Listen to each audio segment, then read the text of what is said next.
Hola, ¿cómo están todos y todas? Espero que bien. Bienvenidos a esta nueva clase de didáctica general.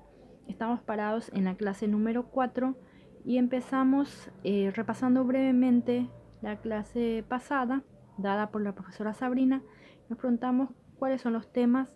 Ella había hablado de lo que era la enseñanza desde el concepto, desde el significado de esta enseñanza, dirigiéndose hacia las características y las cuestiones que conlleva.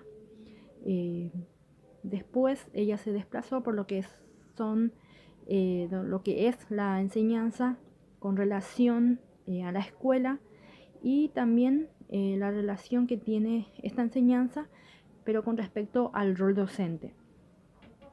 De esta manera dejamos lo que es el tema de la clase pasada y nos introducimos a la clase de hoy, en donde vamos a tomar primeramente al autor Daniel Feldman para hablar también de lo que es la enseñanza y aprendizaje, que tiene total relación con los temas de la clase pasada. Y este autor hace unos aportes para el desarrollo curricular, en donde expuso unos supuestos sobre la relación que hay entre enseñanza y aprendizaje. Primeramente nos preguntamos qué son estos supuestos. Cuando hablamos de supuestos hablamos de suposiciones o hipótesis que se utilizan justamente para una investigación, para un análisis, para un estudio. Y el autor trabajó sobre estos supuestos desde unos enfoques que vamos a describir más abajo. Pero primero nos preguntamos qué son estos enfoques. Estos enfoques son unos intentos sistematizados que tratan de dar respuestas más generales a cómo realizar un proceso. Entonces, teniendo un poco más claro estos conceptos que son también nuevos a veces hay conceptos que son un poco difíciles y es importante también tratar de aclararlos para poder empezar la clase. Primeramente, trató de un enfoque que es un enfoque optimista, que lo podemos denominar enfoques causales.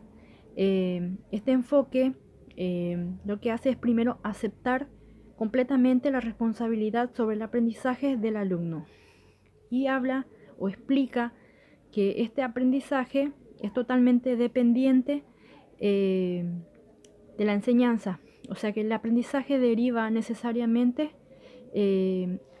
al aprendizaje va a derivar esta enseñanza. Y habla también que esto se va a producir siempre y cuando los dispositivos técnicos sean bien planificados y se utilicen de una buena manera. En el caso, dice, de que un alumno no pueda aprender lo que se espera, el problema o el fallo está en el sistema o en la utilización de ese sistema, o en el dispositivo o en la persona o en esa persona, digamos, que administra justamente ese dispositivo. De esta manera terminamos con este primer enfoque y nos vamos a introducir en lo que es un segundo enfoque. En este segundo enfoque es un enfoque que se aparta, digamos, de lo que es el enfoque causal y es llamado enfoque mediacionales, porque entiende que la enseñanza no explica el aprendizaje. Aquí la enseñanza no opera, digamos, como condición suficiente, como lo era, digamos, en el enfoque causal. Entonces nos preguntamos, ¿qué explica entonces el aprendizaje del alumno en este enfoque? Y podríamos responder aquí que el alumno aprende porque es capaz justamente de hacer por sí mismo algo con el material que le proporciona esa enseñanza. Hacer él, digamos, por sí mismo. Entonces lo que importa acá es la actividad justamente que explica, digamos, el aprendizaje de este alumno. No es la enseñanza en sí misma la que cumple, digamos, el papel del aprendizaje. Y entonces seguramente nos vamos a preguntar de vuelta, ¿y la enseñanza acá qué papel cumple? ¿Cuál es el objetivo de la enseñanza entonces en este enfoque? Y podríamos respondernos que no opera directamente sobre el aprendizaje, esta enseñanza, sino sobre la actividad del alumno. El aprendizaje es una consecuencia de lo que el alumno hace y no de la enseñanza. Un ejemplo podría ser que un estudiante posea alguna idea pertinente que podría poner en conexión con algún enunciado, digamos, que el profesor le trae, que el profesor pone en la mesa, digamos. Entonces, lograr que al final de la clase el alumno pueda poseer más conceptos de lo que tenía antes o redefinir alguna idea vieja con la presentación, digamos, del profesor, alguna idea, digamos, que se pueda conectar, que se pueda recuperar, digamos, esos conceptos que ya tenía. Poder enriquecerlos, podríamos llamarlos también de alguna manera. Se puede decir, digamos, que aprendió de alguna manera cuando logramos que esos conceptos que el alumno tenía anteriormente son enriquecidas, son redefinidas, son modificadas o también son cambiadas. Así que es muy importante este enfoque en este sentido. Y también respecto a este enfoque, Fedemacher habla, digamos, que el rol de la enseñanza es favorecer justamente la realización de estas actividades. Esa es la función, digamos, y el papel que cumple, digamos, la enseñanza en este enfoque. No puede, digamos, este enfoque totalmente optimista, no puede ser, digamos, totalmente optimista respecto a la enseñanza, porque interviene en el proceso, dice, muchas variables que esa enseñanza no controla directamente. O sea que la enseñanza tiene que tener en cuenta que hay muchas variables que se presentan a la hora del aprender, que este aprendizaje puede llevar variables que son escolares, pero también que son extraescolares. O sea que hay que tener en cuenta también el contexto en el que se trata de aprender y que es menos seguro el aprendizaje cuando no se tiene en cuenta el contexto o las variables que hay detrás del aprender. Es muy importante. Y después nos encontramos con un tercer enfoque que es denominado facilitador, también llamado un enfoque negativo, ya que no confía para nada en la enseñanza y es más, cree que es mejor retirarlo de la escena, digamos, de lo que es la educación o el aprendizaje del alumno dentro de la educación, digamos, ¿no?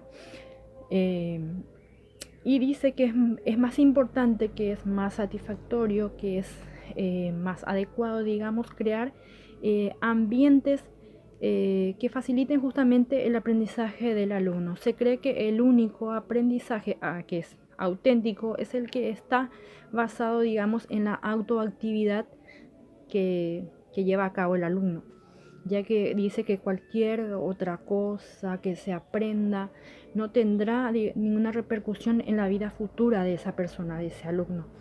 Que el aprendizaje, digamos, significativo es justamente aquel que el alumno que hace por sí mismo, que lo hace por sus propios medios. Y también habla de que es justamente este alumno el que debe de iniciar estas actividades y responderse también estas actividades, que justamente él fue el que los creó, tratando y basándose, digamos, en intereses propios de este alumno y que sostiene, digamos, por sí mismo y que también evalúa por sí mismo. Entonces nos preguntamos de vuelta, en esta parte, entonces, ¿qué posición ocupa o qué papel ocupa entonces el docente? Si es este alumno el que a través de la autoactividad, digamos, va a lograr un aprendizaje auténtico. Y nos respondemos que justamente la posición del profesor es deja de ser quien enseña y pasa a ser un facilitador del aprendizaje. O sea que el alumno va a aprender por diferentes medios, lo cual es, digamos, este profesor es que lo va a habilitar y va a crear, digamos, estos ambientes enriquecidos y seguros para que justamente este alumno pueda explorar y pueda encontrar oportunidades para satisfacer justamente las curiosidades, los intereses, las necesidades que tiene este alumno para poder de esta manera lograr el aprendizaje, digamos, auténtico del que habla este enfoque. Como se puede apreciar, digamos, con estas maneras, digamos, de ver la relación entre enseñanza y aprendizaje, también atribuye una diferencia en las responsabilidades, digamos, la enseñanza. Hay una diferencia respecto a la enseñanza, digamos, en el éxito del aprendizaje. Hay que tener en cuenta que un enfoque es una síntesis, digamos, que va describiendo una tendencia a realizar las cosas de algún modo, digamos, ¿no?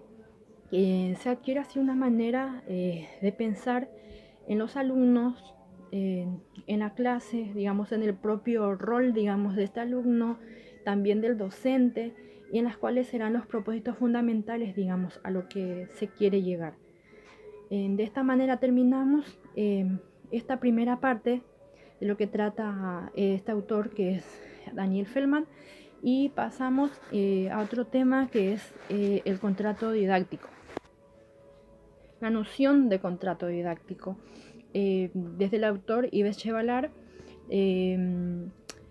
que primeramente tenemos que también hablar de lo que es la noción, digamos, de lo que es el contrato didáctico, que cuando hablamos de noción hablamos de ideas, estamos hablando de conocimientos, y cuando hablamos de contrato estamos hablando de un convenio pedagógico. Entonces, ¿qué es? Es ideas, conocimientos de un convenio pedagógico, digamos, donde es consensuado, donde hay una alianza, digamos, tácita es que no se ve, que regulan, digamos, las competencias, las actuaciones entre el docente y el alumno.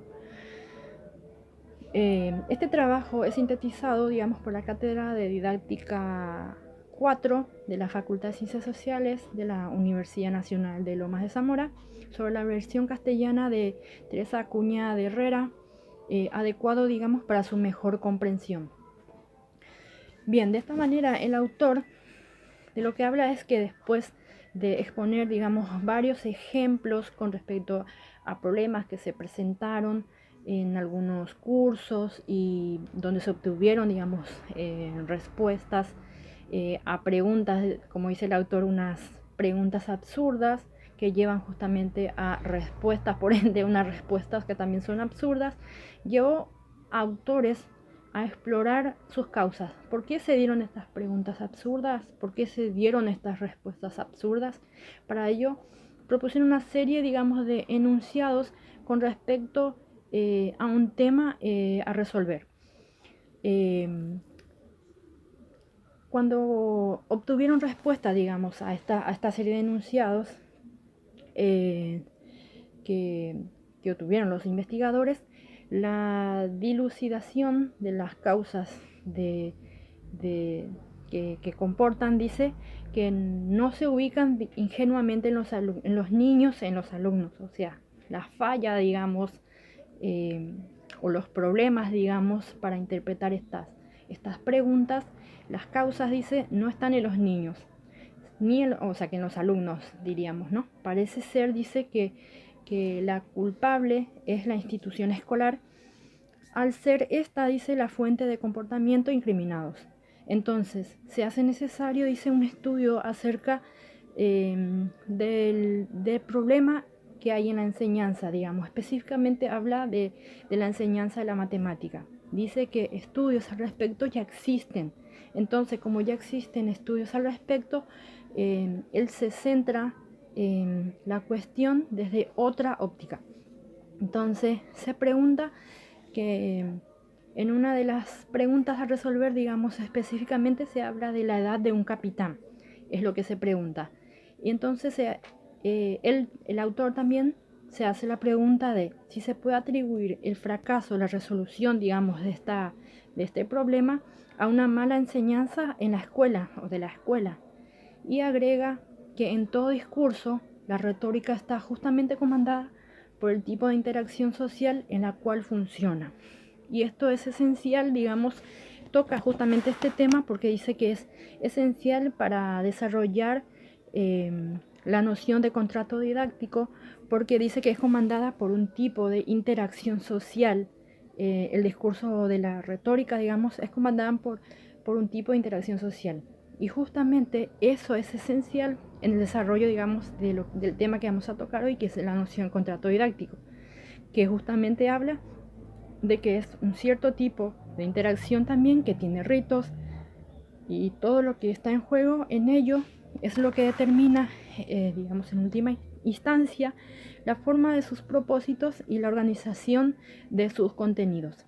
O sea, es un tipo determinado de interacción social, la cual está, digamos, regida por un contrato de cierta especie. Este contrato, digamos, está regulada por intercambios entre las partes. Estas partes son el docente, el alumno.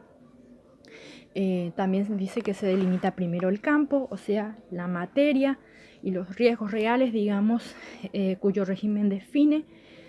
También se habla de que asigna a las diferentes partes, digamos, docente y alumno, como siempre estamos hablando de ellos, derechos y deberes, digamos, que deben de cumplir en un marco de referencia compartido que sostiene, digamos, un pacto social al cual el contrato otorga su contenido, pasando más simplemente, digamos, para que se pueda entender mejor, el contrato es quien define, digamos, las reglas de juego al que justamente es sensato jugar cuando uno entra en el tipo de interacción que el contrato rige. O sea, uno lo que tiene que hacer es estar de acuerdo, digamos, con las reglas que contiene este contrato para poder estar adentro, estar de acuerdo, obviamente, ¿no?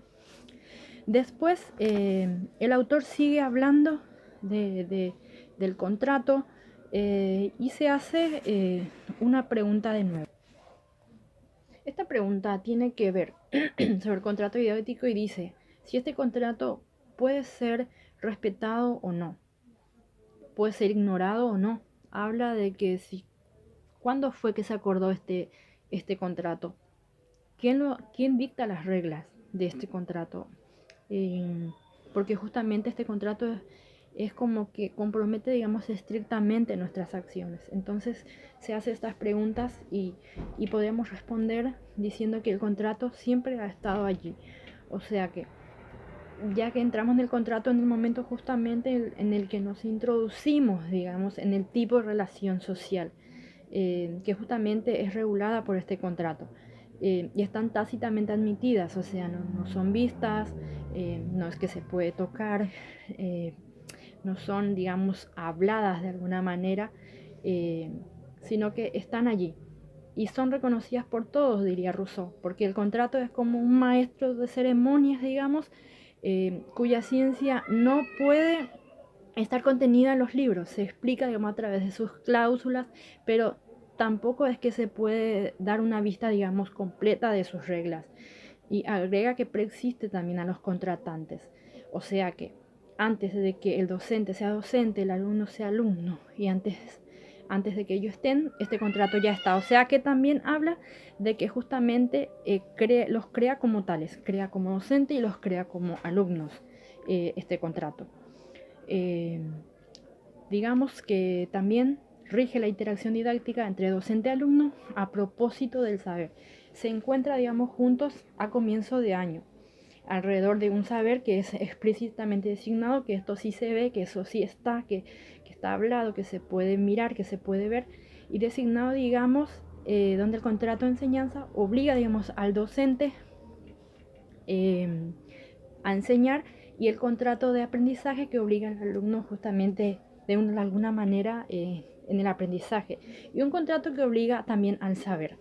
Las cláusulas del contrato están organizadas, digamos, donde docente y alumno, digamos, con el saber, regula cada noción enseñada. También regula las tareas propuestas. También se habla que están sometidas a las legislaciones, digamos. Este contrato es una totalidad particular, dice, porque es una visión, digamos, del mundo didáctico. La significación, digamos, de las conductas es esencial para el análisis didáctico, porque solo se puede alcanzar si se relacionan de una manera explícita los hechos observados con el marco interpretativo, digamos, que tiene este contrato. Después también se habla que el contrato en sus diversas cláusulas señala que cada noción enseñada, digamos, debe aparecer enseñable y poder funcionar, digamos, como objetivo, digamos, de la enseñanza y también como aprendible. O sea, se tiene que enseñar, tiene que ser enseñable y también tiene que ser aprendible. Pero que hay que tener en cuenta que el alumno, digamos, también al realizar su tarea, está cumpliendo, digamos, una parte del contrato. O sea que al responder, por más que esta respuesta sea absurda o esté mal respondida, está cumpliendo con su parte de este contrato. Y también habla que este docente también es como que señala que hay una ruptura del contrato, digamos, o una falla, digamos. La culpa, si hay una falla, digamos, hablando de esto de una respuesta absurda, de una respuesta mala, es como una falla en el sistema, pero que obviamente no está, la culpa, digamos, no está hecha sobre el alumno, sino más bien dice que es una falla del docente, que ha hecho una trampa a la pregunta o no ha diseñado bien esas preguntas y que este alumno, digamos, no cuestiona ni tampoco comprueba, digamos, estas preguntas hechas para que él pueda responder, justamente porque no cree que esta docente, digamos, pueda hacerlo de mala manera. Entonces, esto es importante tener en cuenta, que justamente la tarea del docente, así como la parte del contrato lo cumple el alumno, este docente también debe de cumplir con su parte, que es vigilar justamente que el problema propuesto en las tareas tenga una respuesta y que contenga los datos necesarios, digamos, y el procedimiento, digamos, que sea conocido por los alumnos para que pueda responderlo de una buena manera a esta tarea que se le impone, a estas consignas que se le impone, ¿no? Para que él pueda responder. De esta manera dice que nuestro razonamiento, digamos, se encuentra siempre dentro de un contrato didáctico, seamos alumnos o seamos científicos, etcétera. Lo que cambia es justamente el razonamiento que hacemos nosotros, de alguna manera, diferenciando diferente, digamos, según el contrato en el que nos encontremos. Entonces, el trabajo esencial del contrato didáctico, digamos, consiste en hacer pasar justamente a este alumno de una cultura, digamos, profana en la que se encuentra y hacerlo pasar a un sentido amplio, digamos, de lo que es el científico. Este contrato, digamos, no es una realidad estática, más bien es una realidad que se transforma y que al modificarse justamente evolucionan las significaciones del contenido y las formas, digamos, de interacción didáctica que corresponde, digamos, al docente asumir esta evolución del contrato y de esta manera, digamos, asegurar el progreso, digamos, de la materia enseñada y provocar rupturas que lleven, digamos, a nuevas construcciones y a nuevas herramientas. De esta manera, digamos, terminamos con lo que es el contrato didáctico de Chevalar y nos introducimos a lo que es el tema de la triada didáctica desde la autora Laura Ruiz Smith-Hanna, que nos va a hablar, digamos, de cómo se llegó a lo que es la triada didáctica. Bien, desde la psicología educativa y del desarrollo, primeramente se puede hablar, digamos, antes de llegar a lo que es la triada, a unos modelos, digamos, que fueron orientando la forma de enseñanza y de aprendizaje, y se menciona, digamos, primeramente al modelo clásico, en donde, digamos, el alumno era quien recibía la información que debía aprender y después reproducir de una manera pasiva, digamos, todo ese proceso. Y de hecho hasta hoy día, digamos, utilizamos el modelo de evaluación que era del modelo clásico. Después también se habla de otro modelo que es un modelo conductista, en donde, digamos, el docente era quien controla y gestiona el saber es quien, digamos, ofrece a este alumno, pero en donde se olvida, digamos, las variables que tienen que ver con lo cognitivo o emocionales. Y más adelante ya se habla de lo que es el modelo cognitivista, que justamente se centra la atención en cómo este alumno, digamos, procesa la información a la hora de aprender, otorgándole así un papel, digamos, central a las capacidades cognitivas, que son la atención, la memoria, la percepción. Y por otro lado encontramos al modelo progresista, que se centra, digamos, en el propio alumno como un agente, digamos, activo, cuando se explican los procesos de enseñanza y aprendizaje. Y finalmente llegamos a lo que es la tríada didáctica, que justamente presenta unas características de todos los modelos y supone un enfoque que es más integrador, digamos, inclinándose hacia lo que es un tipo más constructivista, definiendo que el alumno, digamos, primero construye, digamos, su propio conocimiento, manteniendo obviamente también un papel activo. La tríada didáctica, primeramente, aunque en el siglo XIX ya había unas primeras ideas que hablaban de la tríada didáctica, pero fue en el año 1986 que el autor Jan Hout, que era un profesor francés, expuso, digamos, a través de su tesis, y hacía alusión a la relación que hay entre tres componentes que había, digamos, en todo acto pedagógico, que como sabemos son el docente, el alumno y el conocimiento, y que era el punto, dando así, digamos, un punto de partida para desarrollar, digamos, este modelo.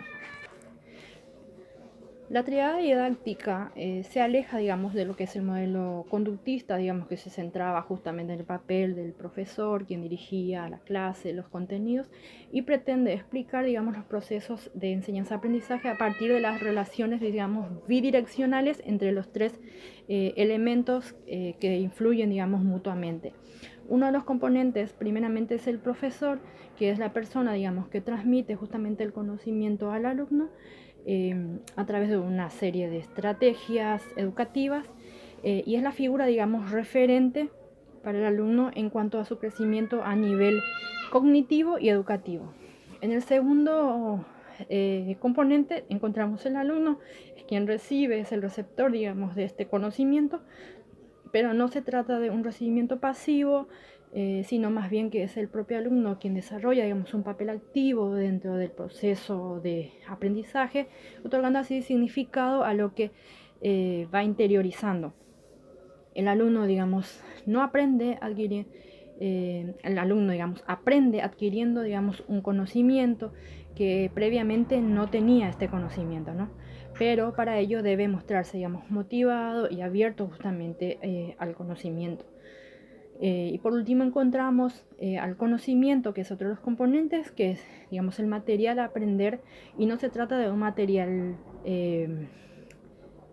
solamente, sino que se habla de un conjunto de materiales, que es un conjunto de información, de datos, de experiencias, de teorías, que el profesor, digamos, transmitirá al alumno, haciéndolo partícipe también de este conocimiento para que finalmente lo pueda aprender. Entre los componentes se producen, digamos, como decíamos al principio, una relación bidireccional, que son denominados, digamos, procesos, y se dan de tres formas simultáneas entre el profesor y el conocimiento, primeramente, que llamamos enseñanza, y por la segunda parte encontramos al profesor y al alumno, que lo podemos llamar entrenamiento o práctica, digamos, en función de cómo sea esta relación. Y por último, encontramos a lo que es el alumno con este conocimiento, donde se va a tratar del aprendizaje, que tiene que ver con esto, cómo el alumno interactúa, digamos, con este conocimiento que imparte el profesor, con cómo manipula, digamos, esa información y cómo lo aprovecha. De esta manera, como todo modelo, también ha suscitado críticas la tríada didáctica, y los argumentos, digamos, al respecto hacen alusión al contexto. Digamos que la tríada ha dejado de lado, digamos, el momento en que se produce el aprendizaje al contexto. No tiene en cuenta, digamos, el contexto en el momento en el que se aprende, ya que los críticos justamente entienden que es fundamental para comprender cómo aprende una persona tener en cuenta, digamos, el contexto en el que se encuentra. y cómo se enseña también hace referencia al conocimiento. O sea que en el contexto hay que tener en cuenta cómo se aprende, cómo se enseña, teniendo en cuenta justamente este contexto. Y también estos críticos hacen una referencia al conocimiento como algo que se puede adquirir y que no afecta a otros componentes del proceso de aprendizaje. Por último, hacen una crítica respecto a la independencia del profesor y del conocimiento. O sea, que se habla de independencia, que no es así, porque estos críticos consideran que no hay una independencia entre ambos, más bien dice que hay una relación estrecha entre ellos. De esta manera terminamos con lo que es la teoría, y antes de terminar la clase les quería proponer, digamos, pensar un poco en estos 3 temas que tratamos hoy y pensarlos en este sentido. Si los cambios que se describen a través de los enfoques en el primer tema, de los supuestos, digamos, de Daniel Feldman, que fueron más rígidos, terminando con el alumno que era más activo, o con el contrato didáctico, en donde hablamos que hay una interacción social, o real de las partes, o en la triada, digamos, que hay una relación bidireccional entre ellos, que pensemos si realmente es así, si realmente era todo más rígido, más estático, más pasivo al principio, y hoy día es como que hablamos de más actividades, de más dinamismo, de profesores que van hablando de más libertades, de más emancipación. Si todo esto en realidad es así, si están mezclados, si vemos de verdad a un profesor hoy día que no es tan clásico, que más abierto, o es al revés, o seguimos en la misma postura. Miremos esto, si es real estos cambios que se hablan de años anteriores, de la historia que se produjeron y que hoy tuvieron los cambios, si esto es así o qué piensan al respecto. Eso es lo que quiero que analicen, que vean desde la parte crítica a esto que estuvimos viendo, que fuimos describiendo parte por parte, y cualquier duda que tengan, obviamente en el foro nos consultan, que siempre vamos a estar ahí para responder, y también tienen las actividades para responder respecto a los temas. Espero que les sirva este video y vamos a estar de nuevo como siempre respondiendo ahí todas sus preguntas, todas sus inquietudes, y espero que les sirva este video. Gracias.